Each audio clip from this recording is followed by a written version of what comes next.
Ako meditovať, keď je myseľ preplnená myšlienkami? Ako meditovať, keď cítiš tlak? Ako meditovať, keď sa nevieš zastaviť? Ako meditovať, keď máš pocit, že práve teraz je to nemožné? Toto je návod pre chvíle, keď je hlava hlučná, keď myšlienky kričia, keď emócie pulzujú, keď sa ti zdá, že meditácia je luxus pre pokojné dni. Prvá pravda je jednoduchá. Nepotrebuješ mať ticho v hlave, aby si mohla meditovať. Podľa učenia Budhu z tradície Theravady, ktorú reprezentuje napríklad Thich Nhat Hanh, nie je cieľom meditácie zastaviť myšlienky. Cieľom je vidieť ich jasne. Keď si sadneš s plnou hlavou, nezačínaš od nuly. Začínaš presne tam, kde si. A to je správne miesto. Najskôr si vyber jednoduchú pozíciu. Nemusíš sedieť v lotose. Nemusíš mať dokonalý chrbát.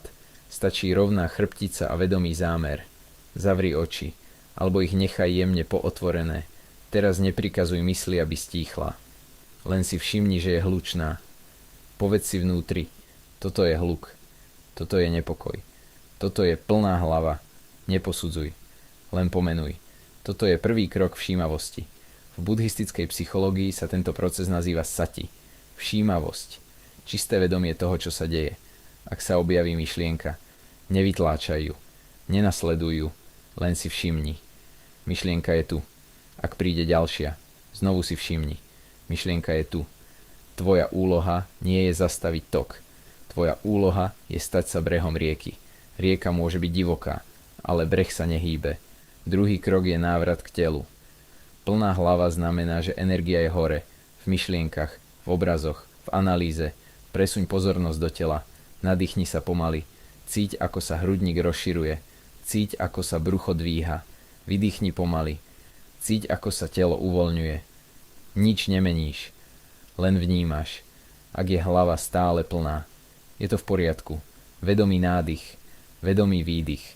V učení Vipassana, ktoré sa šírilo z Indie napríklad cez učiteľa S.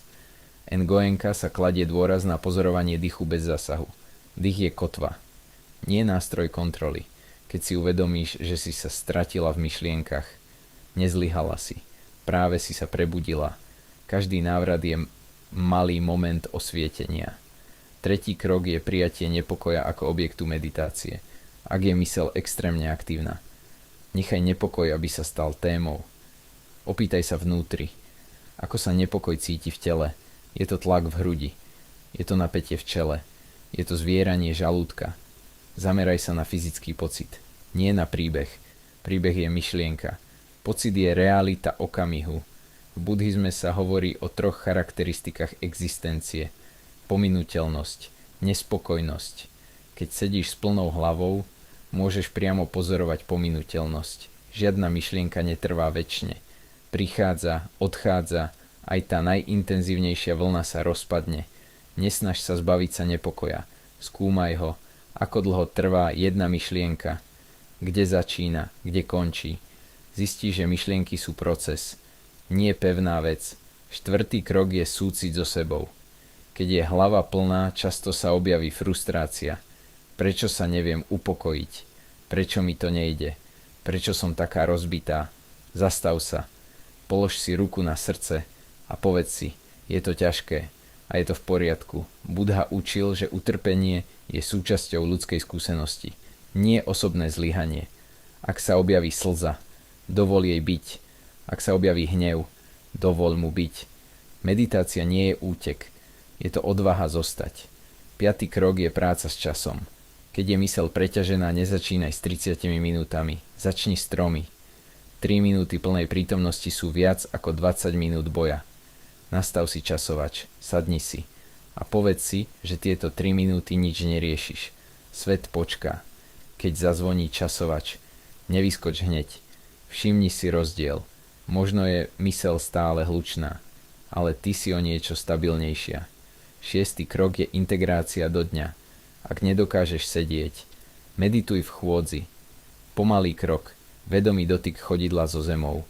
V tradícii zen, ktorú reprezentoval napríklad Dogen, sa hovorí, že samotné sedenie je osvietenie, ale aj samotná chôdza môže byť osvietením. Krok, dých, krok, dých. keď príde myšlienka. Vráť sa ku kroku. 7. krok je pochopenie, že plná hlava nie je prekážka. Je to materiál. Tak ako sochár potrebuje kameň, ty potrebuješ skúsenosť. Bez nepokoja by si nemala čo pozorovať. Bez chaosu by si nepoznala ticho. 8. krok je dlhodobá perspektíva. Nečakaj okamžitú transformáciu. Meditácia je tréning nervového systému. Je to prepisovanie reakcií. Je to kultivovanie nových synaptických dráh. Keď dnes sedíš s plnou hlavou, možno o mesiac budeš sedieť s polovičným hlukom. A o rok si všimneš, že aj v strese zostáva časť teba pokojná. To je plod praxe. 9. krok je práca s dýchom v kríze. Ak je hlava zahltená úzkosťou, predĺž výdych. Nadýchni sa na 4, vydýchni na 6. Dlhší výdych aktivuje parasympatický nervový systém. Telo dostane signál, že je bezpečne. A keď sa telo upokojí, myseľ ho nasleduje. 10. krok je návrat k zámeru. Prečo medituješ? Nie, aby si bola dokonalá, nie, aby si nemala myšlienky, ale aby si bola slobodnejšia od ich moci. Plná hlava znamená, že si človek. Meditácia znamená, že si vedomý človek. Keď na budúce príde vlna, nehovor si, že nevieš meditovať. Povedz si, toto je moja prax. Dýchaj, všímaj si, prijímaj a pamätaj. Ticho nie je neprítomnosť myšlienok. Ticho je priestor, ktorý ich drží. A ten priestor je už teraz v tebe. Stačí si ho všimnúť. Zostaň ešte chvíľu. Nadýchni sa, vydýchni. Myšlienka prichádza. Myšlienka odchádza, ty zostávaš. A v tom zostávaní sa rodí pokoj. Pomaly otvor oči. A vezmi si túto kvalitu do ďalšej hodiny. Do ďalšieho rozhovoru. Do ďalšieho rozhodnutia. Meditácia s plnou hlavou nie je zlyhanie. Je to pokročilá forma odvahy. A každý deň, keď si sadneš napriek chaosu, buduješ vnútornú silu. Krok za krokom, dých za dýchom, okamih za okamihom. Takto sa myseľ učí spočívať. Takto sa rodí sloboda. Takto sa kráča cestou prebudenia.